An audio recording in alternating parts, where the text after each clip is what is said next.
यात्रा में जो दो तीन बातें, दो तीन घटनाएं जिसे हम दुर्भाग्य जैसा समझें, जो आपके साथ घटित हुआ और उस घटना की वजह से ही आप इस मुकाम पर हैं। मेरे जीवन में भी ऐसा कुछ घटना शुरू हुआ हो गया है, लेकिन उस दिन से मैं कंफ्यूज हो गया। पहले मैं बहुत ही अपराध बोध से भर जाता था कि लगता है कि मैं साधना से अब बहुत बहुत बहुत दूर जाता। लेकिन उस दिन से एक भरोसा तो हुआ है कि नहीं, मैं साधना के करीब आ रहा हूं। क्या वो मेरी गलतफहमी तो नहीं है कि मैं साधना के करीब आ रहा हूं? पहला आपने बताया था कि साधना की तरफ आपकी तीव्र गति तब हुई जब आप जीवन के हर लम्हे में हार को महसूस किया। आप मान ही बैठे कि मैं हार गया, अब यह जिंदगी बेकार।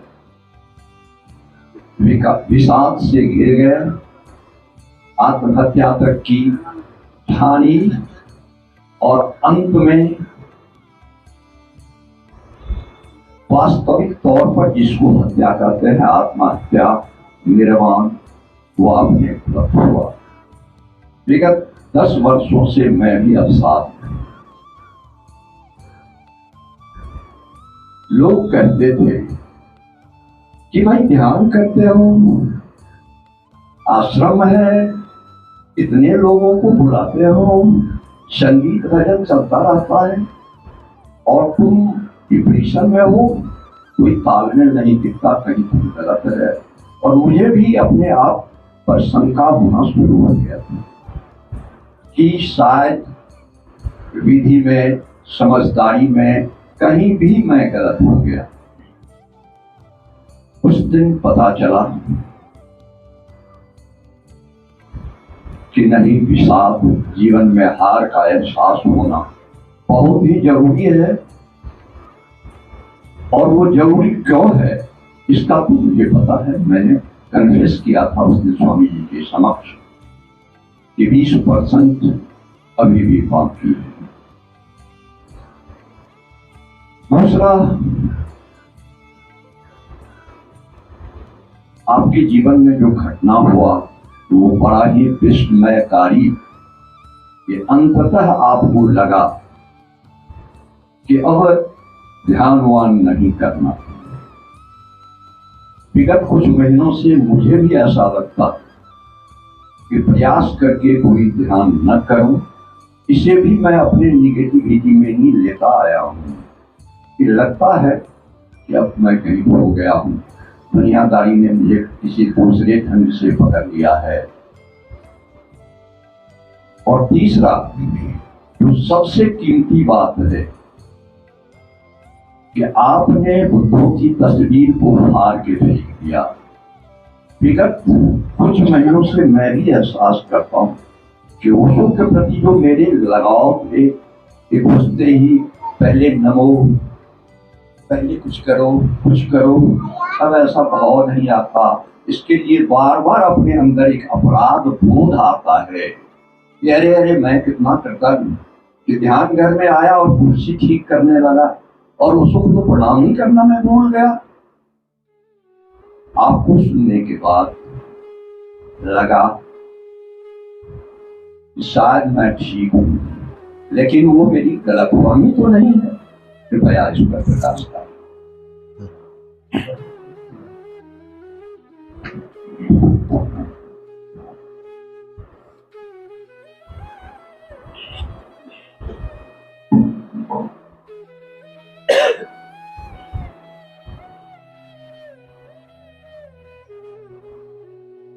ये अनुभव से निकला हुआ प्रश्न है, बिल्कुल अनुभव का निचोड़ है।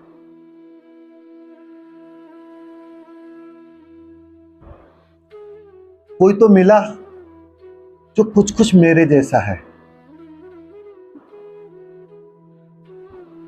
मेरे अंदर भी यही तो बात आ रही है, यही तो खबर आ रही है।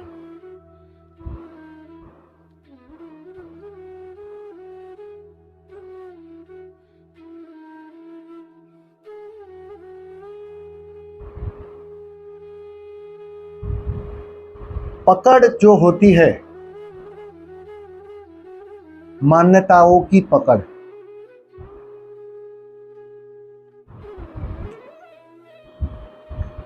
एक संसारी भी मान्यताओं की पकड़ से घिरा है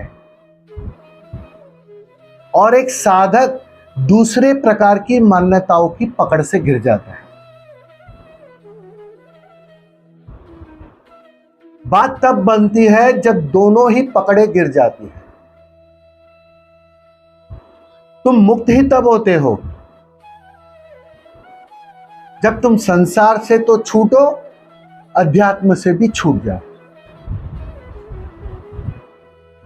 उसके पहले बात बनती नहीं है। बुद्ध की कहानी से मैं थोड़ी समझाने की कोशिश करूंगा, समझना आसान हो जाएगा।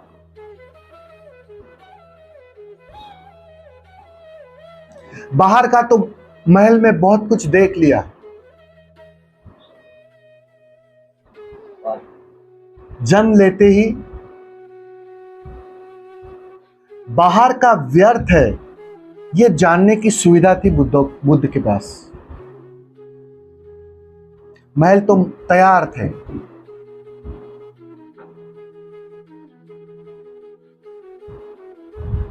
बुद्ध के लिए 3 प्रकार के महल बनाए थे। ठंड के लिए अलग, गर्मी के लिए अलग, बरसात के लिए अलग। बिल्कुल सारी व्यवस्था जुटा दी थी।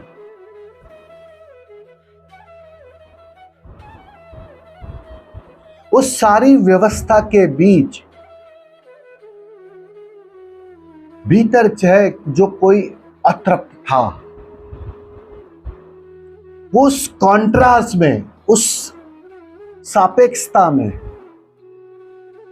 पृष्ठभूमि चाहिए ना। वो काला तख्ता बना,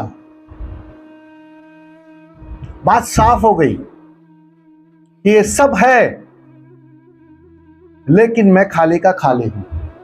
वो तृप्ति है नहीं। तो बाहर जो भटकना था वो तो पहले ही व्यर्थ हो गया। तब जाके भीतर की खोज शुरू हुई, भीतर मुड़े। गुरु ने कह दिया, संतों ने कह दिया, जानने वालों ने कह दिया, जो भी है भीतर है। राहुल को एक दिन का छोड़कर चले गए थे बेटा, बिना बताए चले गए थे पत्नी को। एक गहरी बेचैनी थी।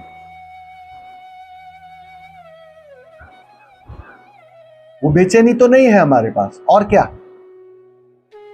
उस दिन बुद्ध ने सब कुछ, सारा कुछ दांव पर लगा दिया। महल छोड़ दिया, पत्नी छोड़ दी, बच्चे को छोड़ दिया, सब कुछ। एक भिक्षा पात्र लिया और निकल पड़े।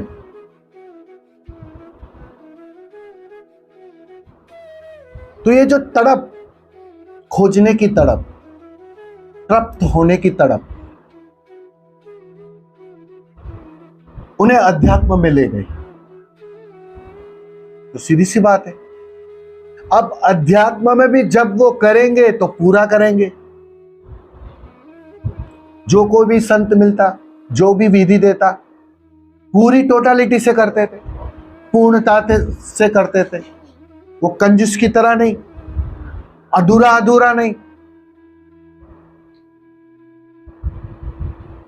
लेकिन सब कर करके 6 साल भटके, सिर्फ किया, धन नहीं कमाया लेकिन ध्यान कमाया। दौड़े, बाहर नहीं दौड़े, भीतर दौड़े, लेकिन दौड़ जारी थी।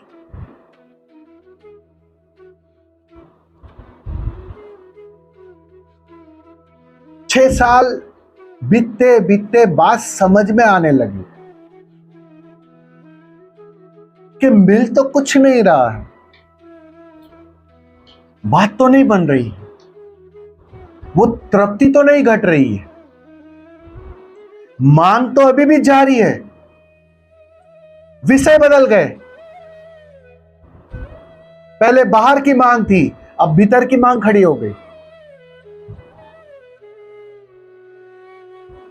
और कर करके भी देख लिया, सारे उपाय कर लिए, सारे योग, सारे प्राणायाम, सारी साधना, सब कुछ करके देख लिया, थक गए। थक गए कहना ठीक नहीं होगा, हार गए। एक अर्थ में कहूं तो हार गए। जिस दिन घटना घटी ना, उस दिन बुद्ध सही मायनों में हार गए।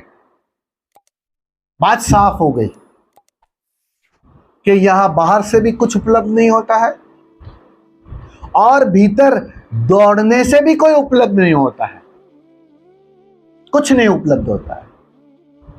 वो बात बिल्कुल चित्र साफ हो गया। वो 6 साल की साधना ने सारी क्रियाओं को करने को व्यर्थ बता दिया, अनुभव करवा दिया कि करना व्यर्थ है, कि दौड़ना व्यर्थ है, कि करता व्यर्थ है। करता तो बना रहा, वो चाहे तुम बाहर दौड़ो तो भी करता बनता है, चाहे तुम भीतर दौड़ो तो भी करता बना रहता है। कर्ता का अर्थ समझ लेना,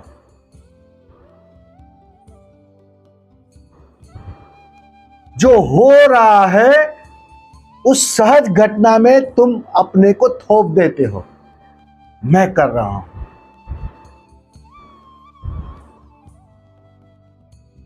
अब ध्यानी हो गए थे, फर्क क्या पड़ा? पहले राजा थे, वहां का रोल निभा रहे थे, अब ध्यानियों का रोल निभाने लगे।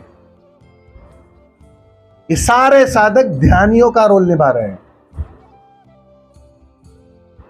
बिल्कुल उस 6 साल की साधना की जो अवस्था है ना, वही हम सबकी अवस्था है। लेकिन बुद्ध को उस रात 100% बात साफ हो गई कि करना व्यर्थ है, दौड़ना व्यर्थ है। उस रात वो पहली दफा विश्राम में चले गए। दौड़ गिर गई, पागलपन गिर गया, ना बाहर का ना भीतर का, कुछ ना बचा। जाने को कोई दिशा न बची, जाने को कोई जगह न बची, भविष्य समाप्त हो गया। तुम्हारे पास अभी भी भविष्य है, नजर कहीं और है, बस उस नजर कहीं और के कारण इस वर्तमान के छोटे से पल को तुम चूक जाते हो। वो तो विश्राम में ही उस पल को जी सकते हो तुम। उस पल, उस रात बुद्ध विश्राम में चले गए। नहीं खोजना है कुछ, अब नहीं जाना है कहीं, नहीं पाना है कुछ, कोई बुद्धत्व नहीं चाहिए, कोई समाधि नहीं चाहिए। ये सारी मांगे उस रात बिल्कुल विदा हो गए। और कहते हैं उसी रात घटना घट गई, बात बन गई, दौड़ समाप्त हो गई, ठहर गए। बुद्ध जहां थे, जैसे थे, जिस स्थान पर थे, ठहर गए। और ठहरते ही बात पूरी। अब जो आपका प्रश्न है, शायद आपको काफी क्लियरिटी मिली होगी कि दौड़ 2 प्रकार की होती है, एक बाहर की और एक भीतर की। भीतर भी दौड़ना पड़ता है, वरना साधना होती ही नहीं। साधना पद जैसी कोई चीज होती नहीं।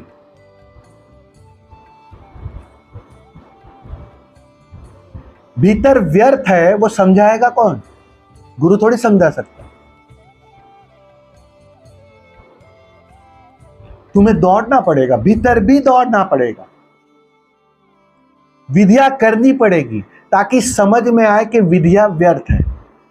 विधियों का फायदा ही इतना है, विधियों का परिणाम ही इतना है कि एक दिन विधियों से तुम ऊब जाते हो और विधियां व्यर्थ हो जाती है और बात समझ में आ जाती है कि यहां कर करके कोई बात बनती ही नहीं है। ये लेसन, ये पाठ कौन सिखाएगा? तुम्हें ही सीखना पड़ेगा। वो पिता होता है ना, बच्चा अभी चलना सीख रहा है तो कोशिश करता है, गिरता है, फिर कोशिश करता है, गिरता है, कभी कभी संभाल लेता है, कभी कभी हाथ छोड़ देता है, कभी कभी गिरने देता है।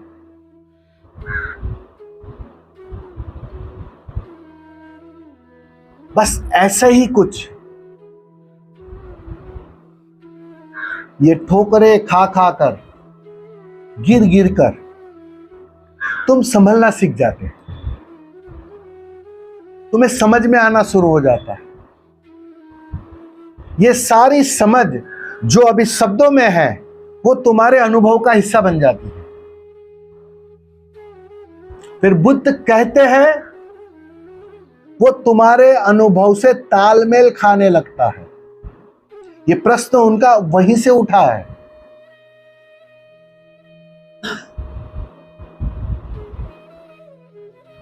वो तालमेल कर रहे थे कि कहीं चूक तो नहीं हो रही है स्वामी जी, कहीं मैं गलत दिशा में या कहीं मैं अटक तो नहीं रहा हूं। ये प्रश्न उठता है, मन ये बेचैनी खड़ी करता है। लेकिन एक बात पक्की है, इस प्रश्न तक आप आ गए ना, अर्थात बात सुनिश्चित बहुत सुंदरता से बन रही है, घटित हो रही है। ये प्रश्न उठता ही तब है, ये प्रश्न तुम में से कोई उठा ना सकता था।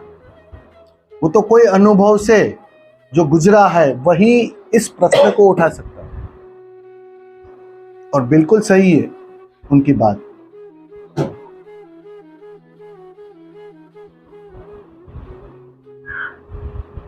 बस वो अति, वो कहते हैं ना, पानी 99 डिग्री तक उबल चुका है और जब 99 डिग्री तक उबल जाता है ना तो बेचैनी की मात्रा बढ़ जाती है। पानी को देखा है ना, कितना हलचल करने लगता है जब वो एकदम 99 डिग्री तक आ जाता है। तो बस ऐसा ही कुछ होता है और उसी समय मन उस बेचैनी का सहारा लेकर तुम्हें बेचैन करता है, तुम्हारे भीतर नए तर्क खड़ा करता है। तुम्हारा अंतरतम तो उत्तर दे रहा है, लेकिन बीच बीच में उस पर शंका भी खड़ी हो रही है। मन ये खेल करता है, उत्तर आ रहा है भीतर से, तुम जानते भी हो, बात बन रही है, खोना घट रहा है, लेकिन मन की झटपटाहट अब बढ़ गई है, क्योंकि अब वो खोने के करीब है, अब वो मरने के करीब, मिटने के करीब है। तो जरूरत से ज्यादा बेचैन हो जाता है। वो देखा है ना, दिया बुझता है तो पहले, बुझने के पहले ज्योति और भभक के जलती है।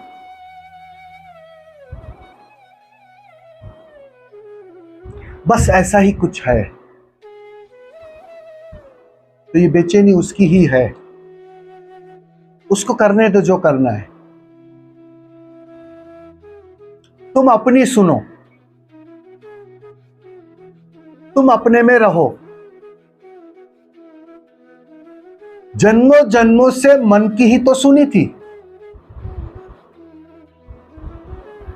तुम्हारी बेहोशी और क्या थी? बस मन की ही बातें सुन रहे थे।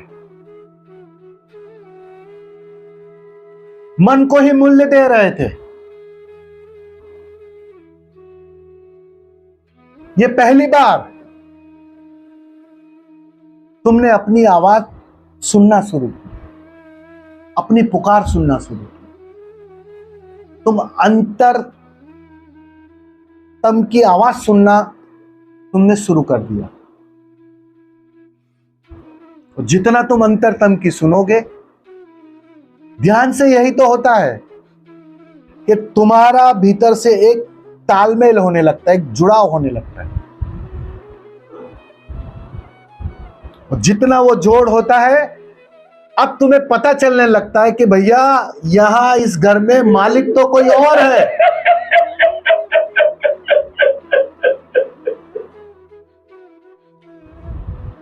मालिक तो कोई और है। किसकी सुन रहा था आज तक? नौकर की, सेवक की, जिसे 4 दिन ठहरने के लिए क्या जगह दे दी, वो तो मालिक बन गया। उसने तो मालिकियत थोप दी, घर का मालिक हो गया वो।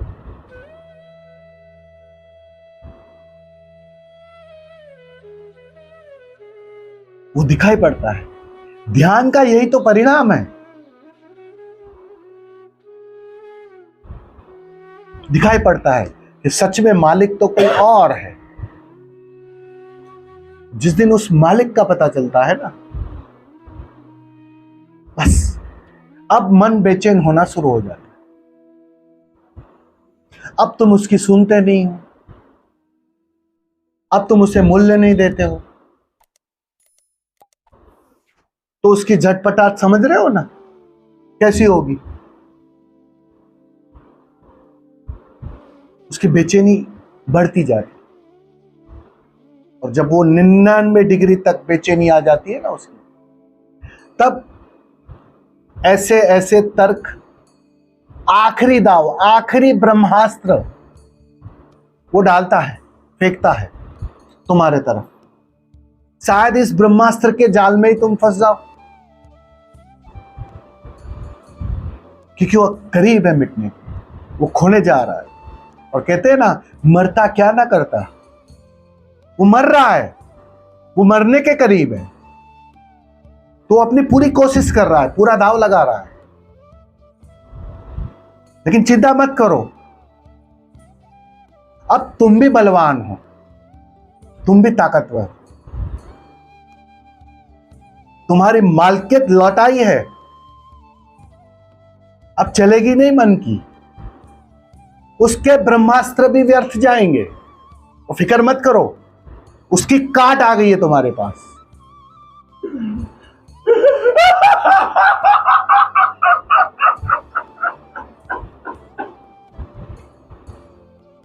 बस हमें ऐसे ही ताकतवर होना है कि एक दिन मन की ना चले, उसके कोई भी शस्त्र तुम्हें भेद ना सके, तुम्हारी मालकियत को खंडित ना कर सके। तो मालकियत लौट आई है, तो अपना आखिरी प्रयास करेगा। तुम्हें उसकी कोई फिक्र नहीं करनी है।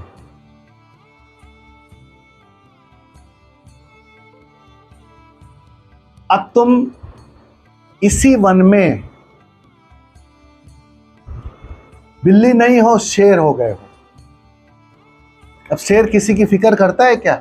मजे से चलता है, अपनी मस्ती में चलता है। उससे लोग घबराते हैं। अब तुम्हें कोई डरने की जरूरत नहीं। ये मन फिर से सेवक हो जाएगा,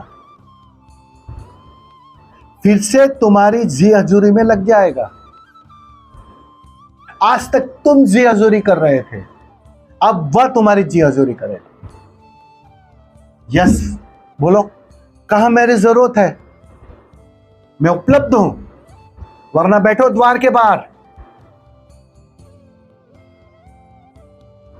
जब भी जरूरत रहेगी, ये बुद्धों के पास यही तो कला होती है, जब भी जरूरत रहती है वो मन का उपयोग कर लेता है।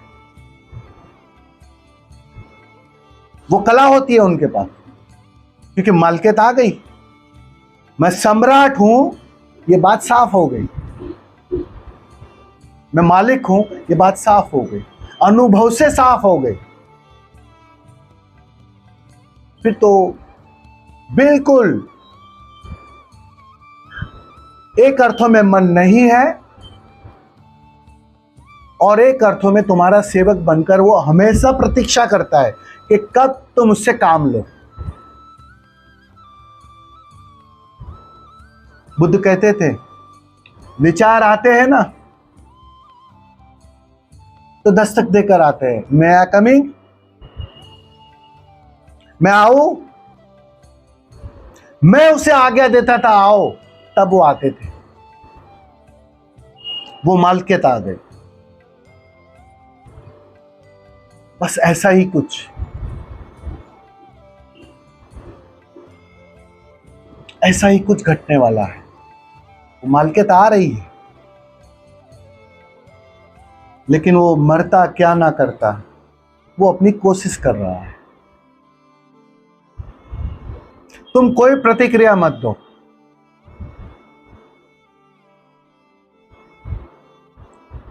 अपने से वो गिर जाएगा। तुम ये गलती मत करना कि उसने ब्रह्मास्त्र निकाला है तो मैं कोई अस्त्र ढूंढ लाऊं, तब तो तुम हार गए। तुमने कोई भी अस्त्र चलाया तो हार गए, उसी पल हार गए। तुम आ गए बीच में, तुम हो गए करता, बात बिगाड़ दी। जो बन ही रही थी उस बात को तुमने बिगाड़ दिया। वो सरिता जा ही रही है सागर के पास, बस करीब है, खोने को करीब है। तो कोशिश तो गलती से भी मत करना। विधिया कर करके यही तो बात समझ में आई ना कि कोशिश से बात बनती नहीं है, बनी आज तक। इतनी तो बात समझ में आई कि नहीं आई? बस तो उसी समझ का यहां भी उपयोग कर लेना। उस आखिरी घड़ी में वहां कोई शस्त्र ढूंढने मत निकल पड़ना, क्योंकि वो आखिरी और कीमती वार है। वहां गलती होने की संभावना ज्यादा है।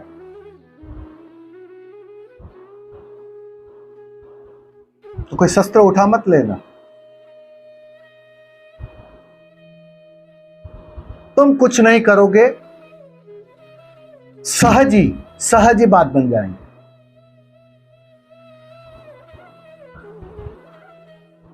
ये जो आखिरी शस्त्र है ना, उसका नाम ही सहजता है। उस सहजता में सब कुछ घट जाता है, सब कुछ बन ही जाता है। उस रात बुद्ध सहज हो गए। उस रात बुद्ध ना ध्यानी थे, ना राजा थे, ना कुछ थे, ना योगी थे।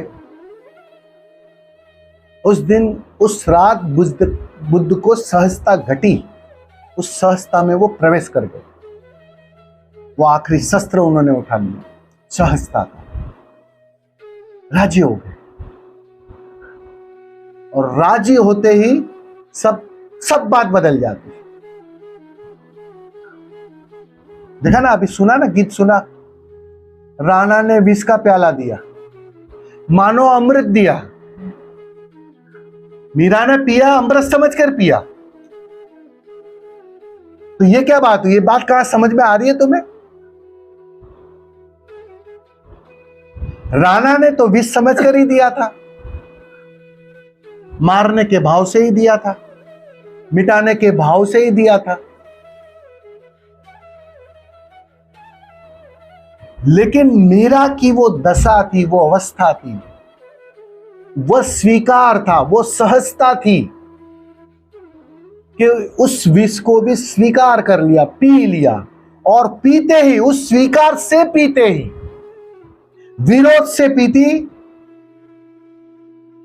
डर के पीती, तो वो जहर ही रहता।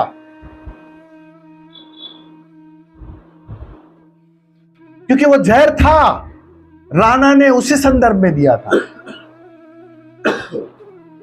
इसलिए कहता हूं कि यहां जो भी तुम्हें विष दे रहे हैं ना, वास्तव में वह तुम्हें अमृत दे रहे हैं। बस तुम्हें उसको पीने की कला आ जानी चाहिए। मीरा ने उसकी कला जानी, वो सहज हो गई और स्वीकार कर लिया। स्वीकार किया कि विष का गुणधर्म बदल गया, वही विष अमृत हो गया, वही विष मुक्ति ले आया, वही विष उसे सबके पार ले गया। यही तो हुआ मेरे साथ भी। ये सभी मित्रों ने विष ही तो दिया था, मैंने उसे अमृत में ढाल दिया। वो कला आ गई। वो कला ध्यान से आई, ध्यान का वो परिणाम था।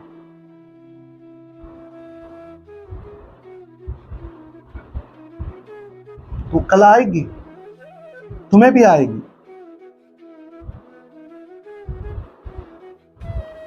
आज नहीं तो कल आ ही जाएगी।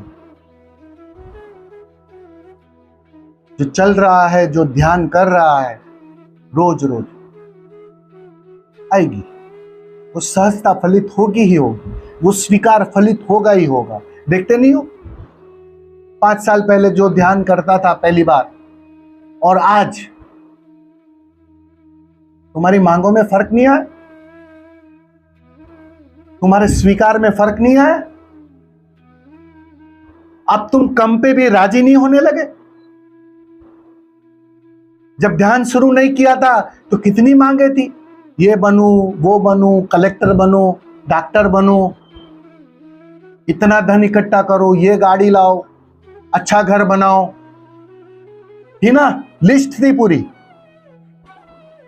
वो मन की लिस्ट थी। मन हमेशा लिस्ट तैयार रखता है। एक चीज पूरी नहीं हुई, वो दूसरी लिस्ट पकड़वा देता है।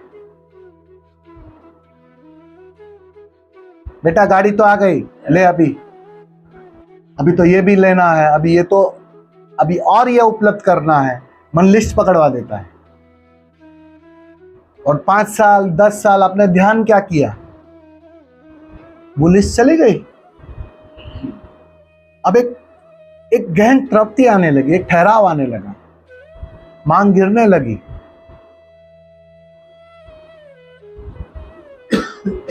अभी उतनी हिम्मत से वो चीजें मांग ना सकोगे तुम। ठीक है, मिलेगी तो ठीक है, नहीं मिली तो भी ठीक है।